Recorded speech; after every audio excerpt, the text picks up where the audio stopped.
உதாரணத்துக்கு இந்த தொகுதி எடுத்துக்க ஐயா, பெரம்பலூர். தமிழகத்தில் பின்தங்கிய பொருளாதார அடிப்படையிலே பின்தங்கிய தொகுதிகளில் ஒரு தொகுதியாக இருப்பது பெரம்பலூர் தொகுதி. இன்னைக்கு பாரிவேந்தர் என்கின்ற மனிதனுடைய அசாத்திய முயற்சியால், அசாத்திய முயற்சி எனக்கு தெரியுங்க, பலமுறை பேசுவோம்.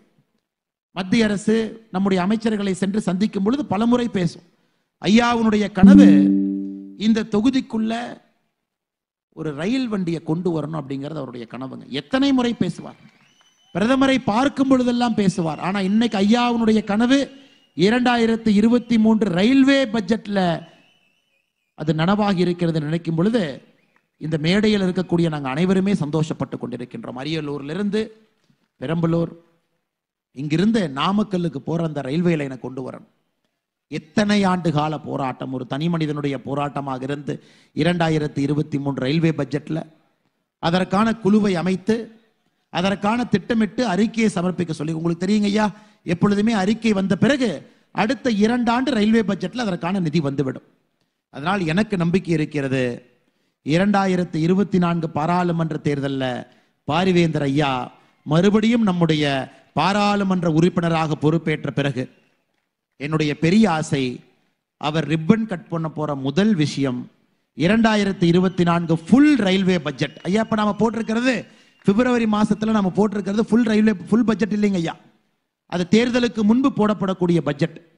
2024 நம்முடைய ஆட்சி அமைக்கப்பட்ட பிறகு நாம் மக்கள் முன்பு வைக்கக்கூடிய முழு பட்ஜெட்ல நிச்சயமாக பெரம்பலூரினுடைய ரயில்வே லைனுக்கு நிதி ஒதுக்கப்பட்டு அதற்கான வேலைகள் ஆரம்பிக்கப்பட்டிருக்கும். அந்த முதல் ரிப்பனை நம்முடைய எம்பி, மறுபடியும் வரக்கூடிய எம்பி ஐயா பாரிவேந்தன் அவர்கள் நிச்சயமாக அதை செய்வார்கள் என்கின்ற நம்பிக்கை இருக்கு. அடுத்ததுங்க ஐயா, கல்விக்கு அவர்கள் கொடுக்கக்கூடிய முக்கியத்துவம். இந்தியா முழுவதும் நம்முடைய அரசு அறிவித்திருக்கின்றோம் 100 சைனிக் பள்ளிகள், குறிப்பாக அரசும் தனியாரும் இணைந்து பப்ளிக் பிரைவேட் பார்ட்னர்ஷிப்ல 100 சைனிக் பள்ளிகளை கொண்டு வருவோம். அதில் குறிப்பாக தமிழகத்திற்கு 2-3 கொடுப்போம். அந்த பத்திரிகை செய்தி வந்த உடனே காலையில் 8 மணிக்கு எனக்கு கூப்பிட்டார். எங்க பத்திரிகையில செய்தி வந்திருக்கு, 100 தனியார் அரசும் இணைந்து சைனிக் பள்ளி கொடுப்பாங்களாமா, அந்த முதல் பள்ளி பெரம்பலூருக்கு வேணும்.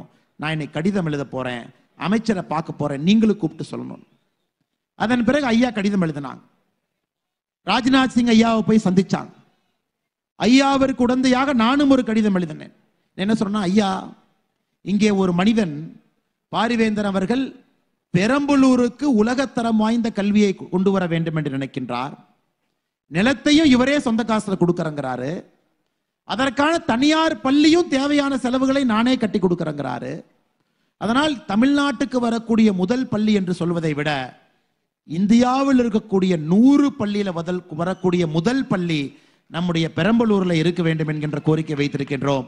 நிச்சயமாக அதுவும் கூட நிறைவேறும் என்கின்ற நம்பிக்கை இருக்கு. அவருடைய வயசு, அவர் இளைஞன் கிடையாதுங்க, 84 வயது. 84 வயது என்பது ஓய்வெடுக்க வேண்டிய வயது, நமக்கு தெரியும். 5 பல்கலைக்கழகங்களை கட்டி இருக்கின்றோம். ஆயிரக்கணக்கான மாணவர்கள் படிக்கிறாங்க. உலகத்தில் இருக்கக்கூடிய எல்லா நாட்டில் இருக்கக்கூடிய மாணவர்கள் படிக்கிறாங்க. நான் பல டைம் அவரை இரவுல பார்ப்பேன். காலையில் 5:20 விமானத்தை எடுத்துக்கொண்டு டெல்லி செல்ல வேண்டும் என்று சொல்லுவார் 11 மணிக்கு பார்க்கும் பொழுது. அப்ப நானே நினைப்பேன், இவ்வளவு வயது இருக்கக்கூடிய ஒரு மனிதன் வாழ்க்கையில எல்லாத்தையும் சாதிச்சிட்டாரு. காலையில் 5:20க்கு விமானத்தை எடுக்க வேண்டும் என்றால் 3-3:30 மணிக்கு எந்திரிக்கணும். ஐயா, நீங்க நல்லா புரிஞ்சுக்கணும்.